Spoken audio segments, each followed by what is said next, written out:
Hello and welcome to episode 15 of the Auditing Antics Podcast.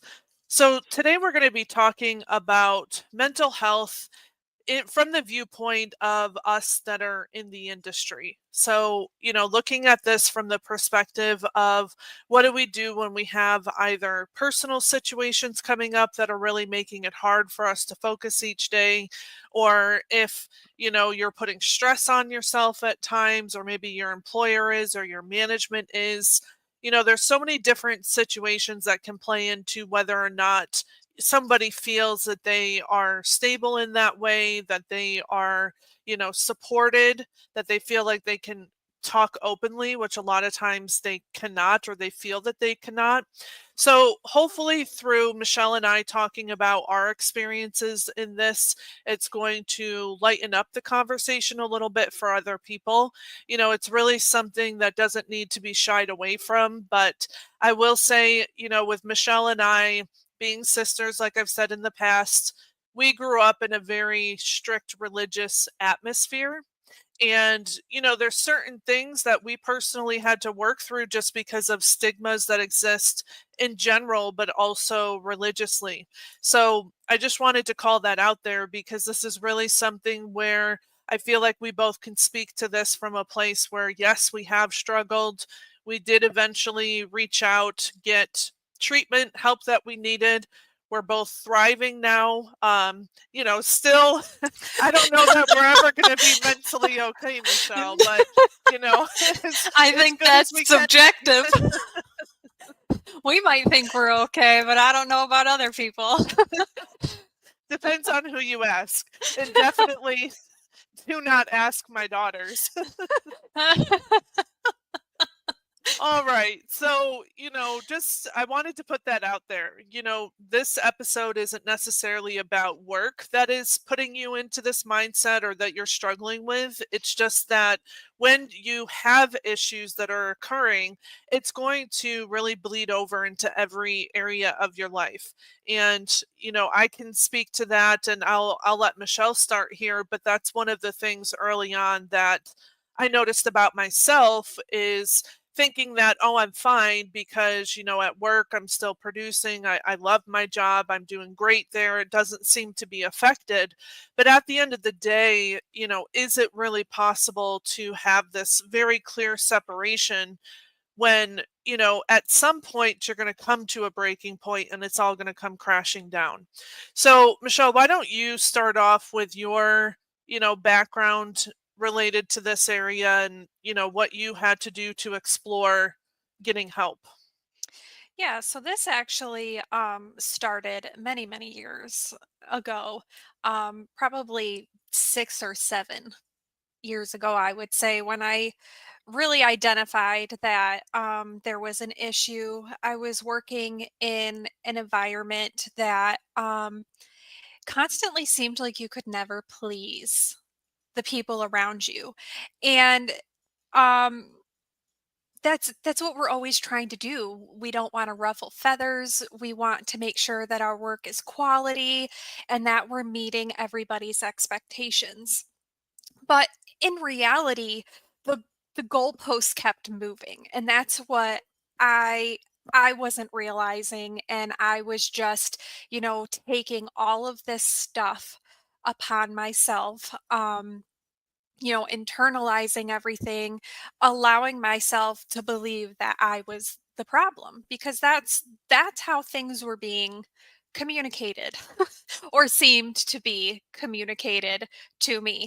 I would try to go out and I would try to gain more knowledge in an area and I would be told, how is this relevant? I was excited for possible career progression and advancing in different areas above coding. And so externally, me not asking my employer for help, I was like, okay, I found this, idea that would take me to the next step. And so, that was met with how is this relevant? And it was extremely relevant to my everyday work, wanting to pursue auditing, and my role was E&M coding. And to get a deeper understanding of E&M services would have directly benefited my role in coding.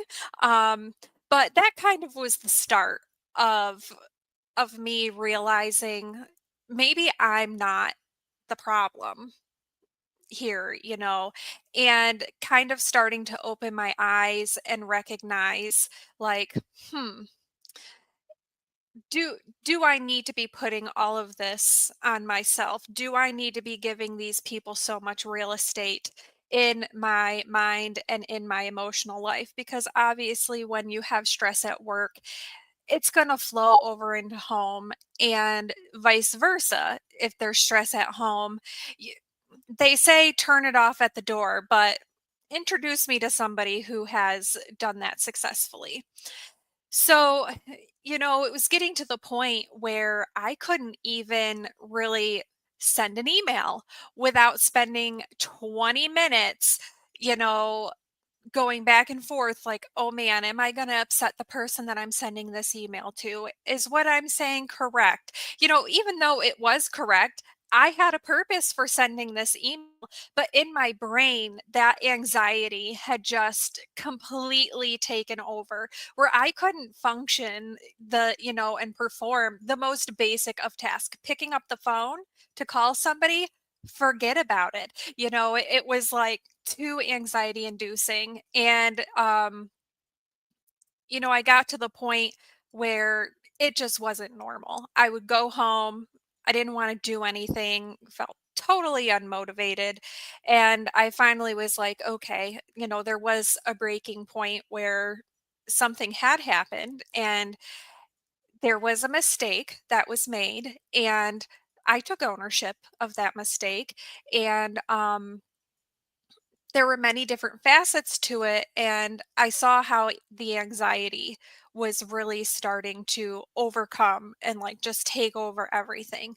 And so that's when I decided to go to my doctor and talk about the anxiety and how you can manage it. And um I started on medication. And I know medication isn't for everybody, and that's not always the answer. And things like that. But it was weird how, like, things just, once I got acclimated to that, I was able to just perform my job. It really helped me open my eyes to the external things that were contributing to that anxiety. And like I said, I was able to, start separating myself from those issues and recognize that I wasn't the problem when it came to the end of the day. Like I said, the goalpost kept being moved from me. You couldn't do anything right. You worked hard, you put together what they asked for, and it was like, I don't like this word. Well, what the Mhm. you know what I mean? So, that's kind of where it started for me, and the turning point. And I saw such a change in my overall happiness. But at work, of course, my overall happiness was the ultimate, goal. For me personally, I'm not really one that's motivated by money, like, oh, do more work, get more money. And I'm not lazy. I'm not saying that, but for me, my overall happiness and peace is what is more important. And I was getting to the point where if it took having to go work at, a job that didn't require any brain power, didn't require any commitment, was going to bring me peace, that's what I was going to have to do. Um, so some things that I think were missing initially that would have really helped to manage that anxiety before. I would say I had a pretty bad case of what was going on that was outside the norm of what sometimes people would consider to be or call anxiety. But you got to make sure that you are scheduling breaks. Most employers allow for two 15-minute breaks and your lunch break. Look at your policies. surrounding the breaks. And make sure that you're taking what you're entitled to. Taking that 15 minutes to step away from your computer can sometimes be the break that you need to reset your brain. And then also set boundaries. Boundaries was not something that I was setting. And I will tell you, when I started to set boundaries is when it became abundantly clear that that was not the place for me. They did not Well, they want didn't somebody. like the boundaries No, either.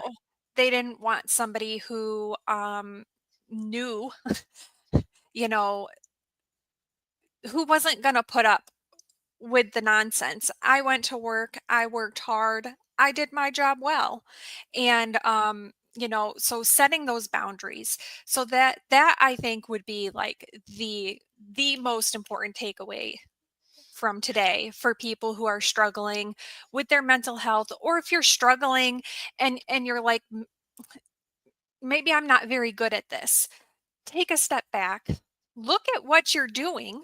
Look at what you're responsible for and set boundaries, because there is no employer, there is no coworker that is worth your peace. There is, obviously situations in life that are unavoidably going to cause you, you know, emotional distress, anxiety, all those things that go around it. But the workplace isn't one of those that it has to be that way. Um, Well, and you shifted your narrative too, because when you sought out help, you started the medication, you took the feelings that you had previously where it was you were internalizing all of it. It was really crippling your ability to work. And I remember that time period when you were going through this, and when you had that shift, it became more so an area of confidence, yes. and one of the things I think is important too is always having an outside voice to speak to. And Hmm. sometimes people are afraid to reach out and have the conversations, which I'm hoping things like this episode and, other things that I put out will help in this area and start these conversations. But, when you're sitting there and you're just thinking about it yourself and you're ruminating on these different thoughts and they're just continuing to loop in your head, you've got to have somebody to help you pull out of that. And, for me, a large part of it as well was therapy. Hmm. My therapist really does a great job of pulling me out of these constant negative thought processes. And, I think some of that too can be led to, I always say with our upbringing, if we think about that, being raised in that very strict religious culture, um, you have this feeling like it's your responsibility to worry about other people's Hmm. feelings. And Yes. it's your responsibility to manage. And Yeah. I laugh because when my husband and I went to marriage counseling and therapy, one of the first things that therapist said to me was stop trying to manage other people's reactions to what you're saying. And I've really had to deconstruct a lot just if we think about our upbringing, because to me, like, you have to do that. You have to put Hmm. yourself last. You have to, worry about other people and make them feel good. Don't make them feel awkward if you're setting a boundary, or don't make them feel awkward if you are sticking up for yourself when you're not in the wrong. Yeah. Um, that's really been a challenge, and that's where therapy was huge for me, because I had to deconstruct and I had to think about things differently. And it doesn't mean you go out there and just, be a complete jerk to everybody, No. but it allows you to stand up for yourself in whatever way that happens. It could even be silently that you're making changes that are going to better yourself. Um, but we can't be constantly worrying about, if we do the right thing, how other people are going to react to that. Yeah. And um the right thing for yourself, I think, is the key there. Um it's not your responsibility how, Jane, I don't know, I'm just making up a name, reacts when you say, I'm not able to take on this project. I have XYZ that I'm responsible for. I'm not able to take this on.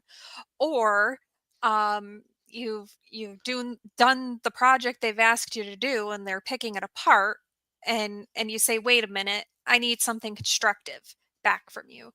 Give me something constructive that I need to change on this. I'm looking for constructive criticism, not criticism of a word that I've chosen to use, or um, something like that. Especially when you know that you've put something solid forward to your employer. Mhm. One thing I will say is Stephanie and I do kind of have an advantage because we have each other in that, we can, and this not necessarily work, but just like the stress in our life, we can decompress. Like, I know if I'm struggling, I can call Stephanie up and ask her about the books that she's been reading, or, what's the latest show she's been watching, to kind of take what my mind is just ruminating on, and switch gears and get it to refocus on something positive, something that I enjoy. Um, so I think that is a benefit that we have, is we have each other. And so I would encourage people to find that person in their life that they can have, complete confidence with. You could tell them anything, and you're not going to feel judged. You're not going to feel ashamed of what you have to say, and they're going to help you through it. Or they're going to recognize that you need help with something and say, hey, I've noticed that this has been going on. um, you want to talk about it? What do you want to do about it? How can I help you through it?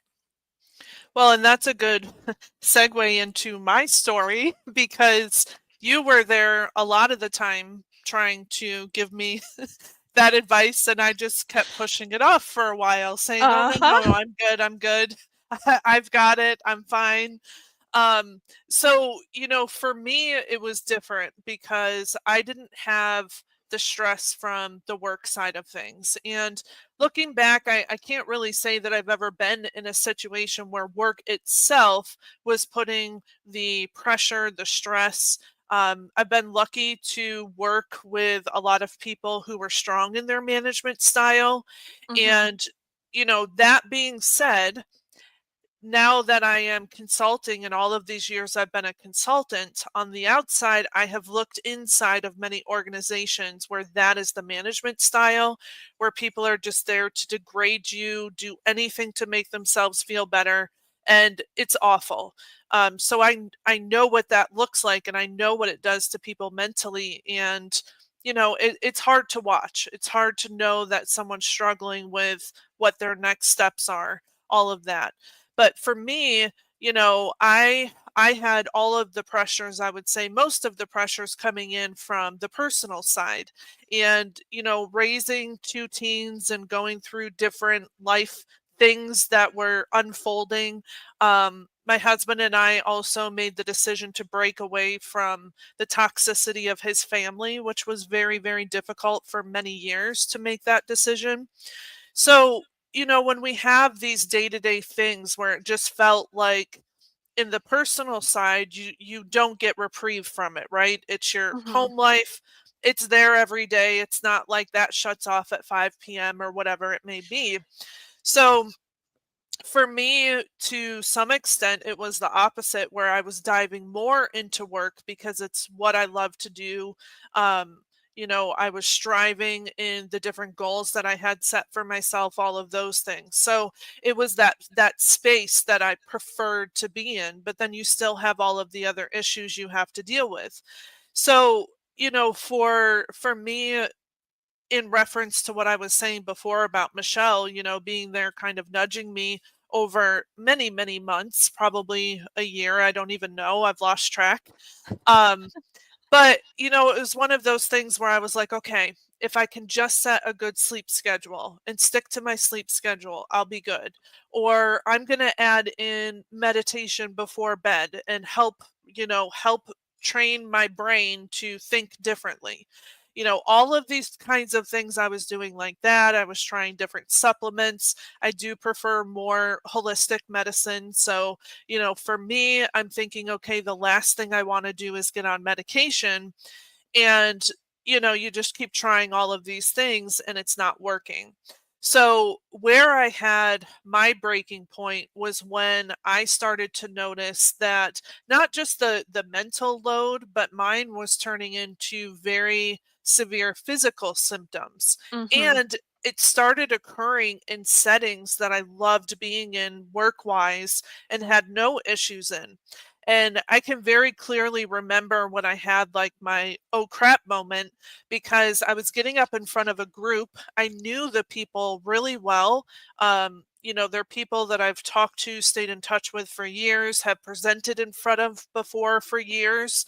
And all of a sudden, it was like I got up there to speak and I felt like I couldn't breathe. And then, I had all the heaviness in my chest and all of the, typical symptoms of severe anxiety um, that just started to encroach and then they were getting worse. And then I was always feeling the feeling in my chest, regardless of what was going on or regardless of how I felt mentally in the moment. So, all of that compounded pretty heavily and it did lead me into obtaining medication and then also seeking out therapy. And it's one of those things I always laugh because when I went through the process of getting medication, basically the the outcome was severe anxiety and OCD and these other things. And I'm just laughing at myself and it's like, well, duh, of course. And So go ahead. and that's something too that we should probably preface this with is we do have a touch of OCD. We come by More that than a naturally touch. through our genetics, unfortunately. But, it's that's something that I think also contributes to how we ended up in that severe Big time. Yeah. state. But, Of control and wanting to make it right and wanting to move all of the pieces to make it right, and yeah, yeah, that and played and I heavily don't into it.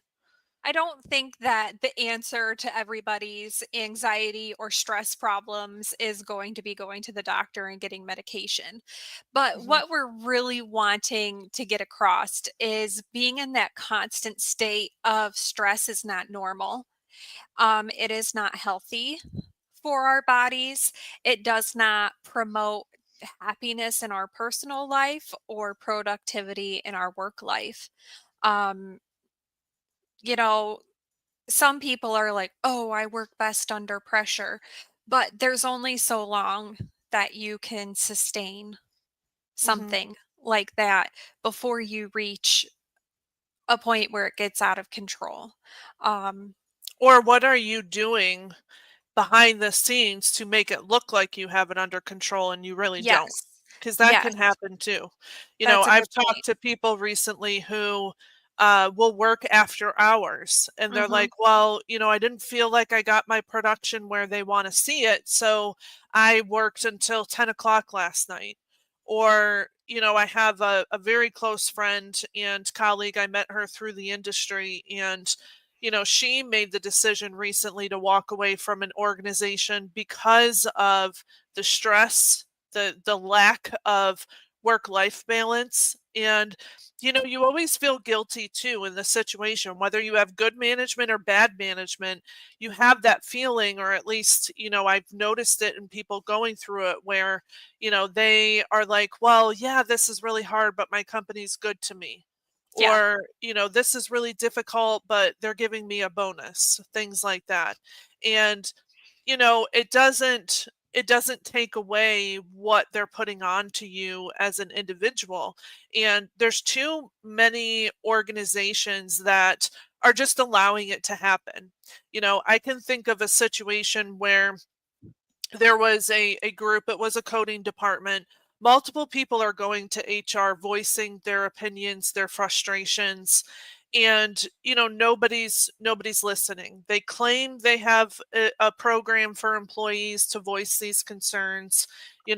Also times when it gets back to management that's causing the issues, they are then going to be retaliatory towards the employees, which that's not something they're supposed to be doing, but we all know that these things happen. And one of the things that's been frustrating to me is that over the years, when I see people that are in this bulldog management style, it's something where everybody knows it about them, right? And it's just something that you accept and you just work around regardless of what it does to you personally. Mhm. And one of the funniest scenarios I've ever seen, and it was like the ultimate moment when this happened. There was a woman who was leading a department and she just was awful. She was just a nasty person. It's something too where it makes me think, what has this person been through that they treat people this way? And I've really changed my own thought on that over the years.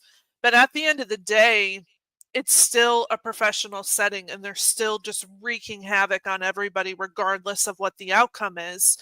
And it was so funny because they had a new employee start in the department. I don't even remember what the scenario was or what she said, but she treated that new employee like crap, just like she's treated her entire department for years and years. This woman had been in the system for, 15, 20 years.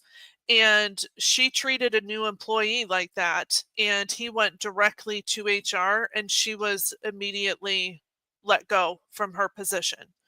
And that was just the best thing ever because again, when I'm external, I see it all happening, but there's not like I don't get up in that business when I'm working externally. Mhm. Um, but you see it happening and you still want to encourage the people that you see struggling.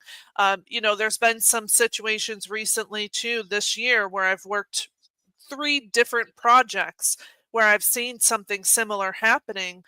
And it's really hard, like I said before, it's hard to see people struggling and knowing that they're on the verge of an anxiety attack. They're telling you that that's the way that they're feeling under pressure from everything happening, and they still stay there. And, Mhm. I think that's something that's changing in our industry as well, in our environment, is that you don't have to stay there. You don't have No. to be the one to sit there and take it. And like you, Michelle, when you turned things around for yourself, you eventually got out of there because it was not sustainable to be in that department anymore. No. And, even though they continued to treat other people like that. But I think sometimes what happens is, in situations, people feel like, oh, I've finally gotten my coding job. I've got to sit here and take whatever people are throwing at me because I've waited so long to get into coding, or I've waited so long for, an auditing position or to get a raise or whatever it may be. Mhm. But you really need to start thinking about that because, like you said, Michelle, one of the things that scared me when I started to think about it and research it more and understand it more was the physical side of things and what can happen. A lot of people can develop different conditions later on that are stress induced. And Mhm. I really feel like I was headed that way because only because I felt physical symptoms, but it was impacting things like sleep, which also has its own health effects and everything else. So, I did eventually get on medication, which helped a lot. And then my therapist was huge with everything I was going through.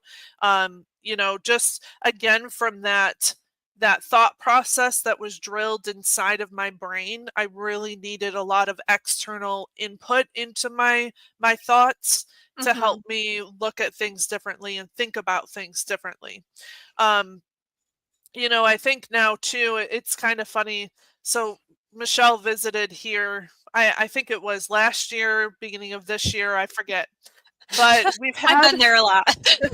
we've had a shift in dynamics in my house because I used to be the one who was trying to control everything and wanted it perfect and all of these things. And now, as my husband's also worked through on his side of things, and he's really come a long way in his journey as well, we've switched roles really, where he now is like wanting things more regimented, wanting things organized. And I always laugh when I think about this time that Michelle came over and she opened the pantry and she's just like, "What is this mess?" And I'm like, "Oh yeah, I'll get to it sometime. That's I'm the just tired." OCD. Yeah, I would never ever be like that in the past. And now with medication, I'm able to just like relax and not worry and be uptight anymore. So Yeah. it was just funny. We were joking about how the change in dynamics is pretty interesting and what happens as a result of that. Is that the time that led to the complete reorganization of your Yes. kitchen? Yes. We went from the pantry to every cabinet and drawer. And it was interesting and it was a long night. It was. I'd be interested to see what those drawers look like right now. Yeah. Yeah, No, no, no. exactly. Just kidding. Just kidding. Um, but it's important. Oh, I see the comment here. Yeah, from LaDonna. So she said, Yeah, I thought I was the only one that ever went through these types of situations with work and family life. Shout out to the amazing therapists out there that help us navigate the situations. Yes, it's the truth. absolutely. You know, I've never personally gone down the route of therapy. Stephanie is my therapist. She paid for it, and then she can use those techniques Yeah, on no, me. So we, you aren't going to add therapist to your to your no, long list of me, credentials. no, we had, I will tell you, so I have a family of four, and at one point we had five total therapists trying to work on, everybody's mental health. Like it had just come to a breaking point. We needed help, and we all had individual. My husband and I went to one together, and I don't know how they do it. I love behavioral health. Even in this side of the industry with coding Mhm, and compliance, I love to work with behavioral health, but I feel like, part of that too is because I've had, a lot of really good experiences and frankly needed tons of it. So it kind of led me down that area. mhm. So here we have Teresa. She worked in a contract role with a manager like this, and she was so toxic. She had to travel for a week to California and told leadership, and nothing was done. There was stress of having to travel, learn a new role, and it was hard. I also worked on site at a facility in Phoenix and 2 hours there and back and lasted 6 months. This is real. It happens a lot. Leadership and HR need to be more cognizant that it's truly happening. Mhm. Yeah. I think that if you're somebody listening to this and you are in a leadership role, you need to take a step back and really evaluate how your own personal reactions are to things with your employees. You may think that you have a good handle on this, but there's a reason people act this way. Mhm. And usually, in my experience, it's either because they have this need for power. I don't know how else to explain it. Like they've been given this position in leadership and watch out. It's my way or the highway. And or there's a sense of like being threatened, like they see something in one of their employees that is like, oh, maybe this person's out to replace me, or you know XYZ. On the flip Especially in, side, like, hospital type systems, yes, things like that, because a lot of times people get in there and they're there till they retire. yes, That's really changing. it That is landscape's changing, but that's what we quite a started bit. in for sure. And on the flip side of that, as employees, you have to remember that The management are the ones who shoulder those really hard conversations typically. They're the ones who have the pressure of administration coming down on them. They're the ones shouldering those things. But you cannot take those things and put those or project those on to other people. So if you're somebody in management, I would really encourage you to take a step back and just do some personal assessments of yourself. Be objective. Maybe ask other people's opinions. Like I know if my manager came to me and was like, "How do you think I'm doing?" Um I would be really nervous to respond honestly. Like we all get those quote unquote anonymous Yeah. surveys. We know they're not anonymous. Come on. But But even when they're a page or two long, they still don't listen because no. I've filled some of those books out and nobody listens. Yeah. Just take a minute to take a step back and really be honest with yourself. Are you promoting a work environment for your team that is you know Healthy. promoting open communication, welcomes and encourages open and respectful, those are keys, communications. We all get frustrated. I know we all say things in the heat of a moment where we take a step back and are like, maybe should have taken a few minutes before I addressed this, or maybe should have taken a few minutes before I opened my mouth. But, are you truly fostering that open and respectful communication? Are you listening to the concerns that are being brought to you? And are you trying to find a way to validate them in those concerns? Are you making resources available? So if your employee is struggling in a certain area, any area, are you trying to help them by providing resources? This could be a resource for education in an area that you're maybe, you're working with coders and you have a coder that's really struggling to understand this one facet of coding. Um, are you trying to find ways to help improve with that? Figure out where their problem is coming from and offer them the appropriate resources. Do you have somebody that you know is having a personal struggle?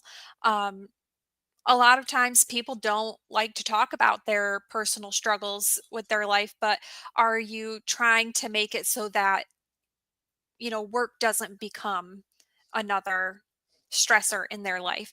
And that's not saying don't give them work to do, don't hold them accountable for the work that they're responsible for.